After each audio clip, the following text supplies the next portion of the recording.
దురాలోచనలు ఎట్టి పరిస్థితుల్లోనూ కూడా చేయడానికి వీలు లేదు. ఎవ్వరి గురించి కూడా మనం చెడ్డగా ఆలోచించడానికి దేవుడు ఇష్టపడట్లేదు.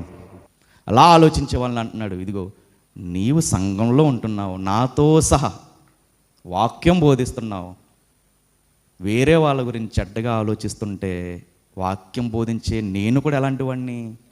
నేరస్తుడినే ఆయన దృష్టిలో. ఎవ్వరి గురించి చెడ్డగా మాట్లాడమని బైబిల్ చెప్పలేదు. ఎదుటి వారి పాపాలని కానీ తప్పుల్ని కానీ ఎత్తి చూపించమని చెప్పలేదు. అందరూ పూనుకున్నారు. వ్యభిచారంలో పట్టబడిన స్త్రీని తీసుకొచ్చి సభలో నిలబెట్టారు. అందరూ ఆవిడ్ని వేలెత్తి చూపుతున్నారు. కానీ యేసుక్రీస్తు వారు ఏమని పిలిచారు? ఆవిడ్ని అమ్మా అని పిలిచారు. నేను నీకు శిక్ష వేయను. ఆయనే వేలెత్తి చూపించడానికి ఇష్టపడకపోతే మన ఆయన ముందు అసలు ఆయన కాలి గోటి కన్నా సరిపోతామా? మరి ఎందుకు మనం వేరే వాళ్ళ గురించి చెడ్డగా వేరే వాళ్ళని చెయ్యెత్తి చూపిస్తున్నాం? దేవుడు ఇష్టపడట్లా. వేరే వాళ్ళ నాశనాన్ని కోరుకోవడానికి దేవుడు ఏమాత్రం కూడా ఇష్టపడట్లా. ఇక్కడ దురాలోచనలు అంటే రెండు రకాలు. ఒకటి, ఎదుటి వాళ్ళు నాశనం అయిపోవాలని కోరుకోవడం. అలా ఒకవేళ ఆలోచన లేదు, ఎదుటి వాళ్ళు నాశనం అయిపోవాలన్న ఆలోచన లేదు మనకి. మన దేవుళ్ళు ఏం చేస్తామంటే మనకి క్షమించేటటువంటి బుద్ధి మనకుంది కాబట్టి వాళ్ళని క్షమించేస్తాం. కానీ మనం నమ్ముకున్నటువంటి దేవుడు ఒకవేళ మనం చూస్తూ ఊరుకున్న దేవుడే చూస్తూ ఊరుకుంటాడా? ఊరుకోడు. అంటారు దేవుడు, నిన్ను ముట్టినవాడు నా కన్నుగుడ్డుని ముట్టినట్టే అంట.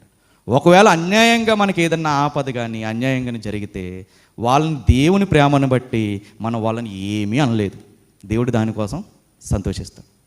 కానీ రాగల కాలంలో ఒకవేళ మనల్ని ఎవరైతే దూషించారో వాళ్ళు దిగజారిపోవడం, వాళ్ళు స్లోగా నాశనం అవ్వడం మనం కళ్ళారా చూసాము అనుకుందాం. కాసేపు చూస్తున్నప్పుడు మన నోటంట రాకూడని మాట ఏంటంటే, నేను ఊరుకున్నా దేవుడు ఊరుకోలేదు అని వాడిని చూసి సంతోషపడడం కూడా చెడ్డ ఆలోచనే, చెడ్డ కార్యమే. ఒకవేళ మనకి ఏదో ఆపత్తాలు పెట్టారు, మనం ఏమనలేదు, కానీ దేవుడు చూస్తూ ఊరుకోలేదు, వాడికి ఏదో ఆపద సంభవించింది.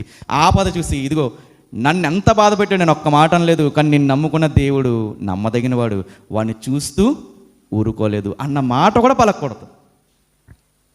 మన శత్రువు కూలిపోతున్నప్పుడు లేదా మనల్ని అవమానించిన వాడు కూలిపోతున్నప్పుడు వాడు కూలిపోవడాన్ని చూసి మనం దేవుని స్తుతించేవారిగా ఉండకూడదు. అది కూడా బైబిల్ చెప్తుంది.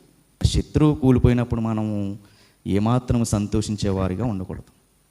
తొట్టిల్లినప్పుడు మనస్సున అబ్బా బాగా జరిగింది, వాడికి అలాగే జరగాలి, నన్ను ఎంత ఏడిపించాడు కానీ దేవుడు చూస్తూ ఊరుకోలేదు అన్న మాట మన నోటంటా కూడా రాకూడదు. ఇది పరలోకం వెళ్ళాలంటే ఇచ్చిన లిస్టులో ఉన్న ఫస్ట్ క్వాలిటీ.